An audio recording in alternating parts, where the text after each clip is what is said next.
லக்ஷ்மினுக்கு இட்லி ஊட்டி விட்டுட்டு தஷ்வினுக்கு தோசையும் வதக்கின சட்னி தான் ரெடி பண்ணியிருந்தேன். சட்னிக்கு வெங்காயம், தக்காளி, பூண்டு, உப்பு மட்டும் போட்டு நல்லா வதக்கி அரைச்சி வச்சுட்டேன். தோசையும் சட்னியும் அத்தை வந்து அவனுக்கு ஊட்டி விட்டுட்டாங்க. அவர் எந்திரிச்சு தண்ணி குடிச்சு ரிலாக்ஸ் பண்ணிட்டு இருந்தார். நான் அந்த கேப்பில் நான் மட்டன் ஷாப்புக்கு மட்டன் வாங்க போயிட்டேன். ஸோ அவன் சாப்பிட்டதை நான் வீடியோ எடுக்கல. அத்தையும் அவனுக்கு ஊட்டி விட்டுட்டாங்க. 4 to 5 விசில்ஸ் விட்டு எடுத்துட்டோன்னா குதிரைவாலி அரிசி கஞ்சி ரெடி ஆகிடும். இப்போ தாளிச்சிட்டு அடுப்பு ஆஃப் பண்ணிவிட்டு இறக்குறப்ப ஒரு கிளாஸ் தேங்காய் பால் ஆட் பண்ணிட்டோம்னா கஞ்சி ரெடி ஆகிடும். வீட்டுக்கிட்டே பாறை மீன் வந்துச்சு, அத்தை வாங்கிட்டாங்க. ஸோ அந்த பாறை மீனில் நான் வந்து ரைஸ் ஃப்ளார், கார்ன்ஃப்ளவர், கொஞ்சம் வீட்டு மிளகாத்தூள், ஆச்சி சிக்கன் மசாலா, இஞ்சி பூண்டு பேஸ்ட், உப்பு, லெமன், ஆயில் எல்லாத்தையும் ஆட் பண்ணிவிட்டு நான் பெரட்டி வச்சுட்டேன். தஷ்வினுக்கு கொஞ்சம் காரம் இல்லாமல் தனியாக ஒரு 4 பீஸை எடுத்து வச்சுட்டேன். இடிக்கரணை குழம்பு, அத்தை புளி குழம்பு வச்சுட்டாங்க. ஸோ மதியான சாப்பாடு ரெடி ஆகிடுச்சு. லன்ச் டைமுக்கு நான் வந்து லக்ஷ்மி பேபிக்கு மட்டன் சூப்பும் பாயில்டு எக்கும் மிக்ஸ் பண்ணி கொடுத்தேன். ஸோ ஓரளவுக்கு பாதி தான் சாப்பிட்டாங்க, நான் கம்பல் பண்ணல.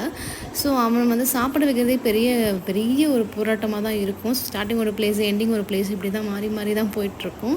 ஸோ அதிலே அவன் கஷ்டப்படுத்த வேணாம்னு சொல்லி நான் அவனை விட்டுட்டேன். லக்ஷ்மிக்கு வந்து நான் ஒரு தஷ்வினுக்கு அத்தை வந்து ஊட்டி விட்டுட்டாங்க. கொஞ்சம் மட்டன் பீஸோடு சேர்த்து ஊட்டிடுவாங்க. ஸோ இப்போ தான் ஸ்டார்ட் பண்ண ஆரம்பிச்சிருக்கான் பீஸஸோடு.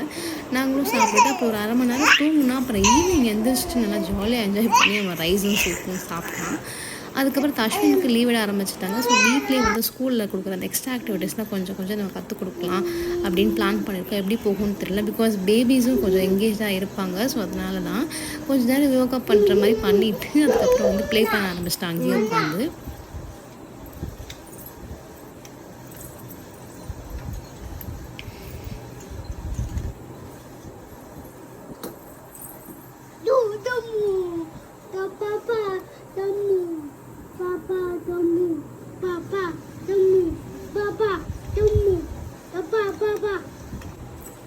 அஸ்வினி, இது என்ன கலர்?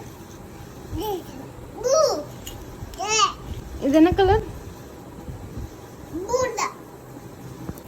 ஸோ விளாண்டு முடிச்சுட்டு எல்லாத்தையும் அடித்து வச்சுட்டு நாங்கள் நைட்டு டின்னருக்கு நாங்கள் போயிட்டோம். ஸோ லக்ஷ்மண் பேபிக்கு அதே ரைஸும் இட்லியும் சூப்பும் கொடுத்துட்டேன் நான். அதே வந்து இப்போ சாப்பிட்றேன், 3 நேரமும் அதே சாப்பிட்ற மாதிரி தான் இருக்கும். ஆனால் இவங்க அந்தளவுக்கு ஒன்றும் தெரிய ஆரம்பிக்கல அவருக்கு. ஏன்னா அஸ்வினும் இப்படி தான் ஒரு 1.5 வயசுக்கு மேலே தான் இந்த சில ஃபுட் அவாய்ட் பண்ண ஆரம்பித்தான் ஒரே கண்டினியூஸாக கொடுக்குறப்போ. ஸோ இனிமேல் தான் அவர் ஆரம்பிப்பாருன்னு நினைக்கிறேன். அஸ்வினுக்கு அத்தை வந்து ஊட்டி விட்டுட்டாங்க தோசையும் சூப்பும். ஃபோன் பார்த்துட்டு தான் சாப்பிட்றான். நாங்கள் தான் ஆரம்பிச்சு விட்டோம். ஸோ எங்களால் இப்போ வந்து மாற்ற ஃபோன் இருந்தால் தான் சாப்பிடுவோம் அப்படிங்கிற மாதிரி இப்போ நிலமை ஆகிடுச்சு. இது எப்படி மாற்ற போகிறோன்னு எங்களுக்கே தெரியல. ஆனால் வந்து நாங்கள் மற்ற ப்ளே பண்ணுற டைமில் அவ்வளோ ரொம்ப அவாய்ட் பண்ணுவோம். அவனுமே கொடுத்துருவான் ஃபோன்.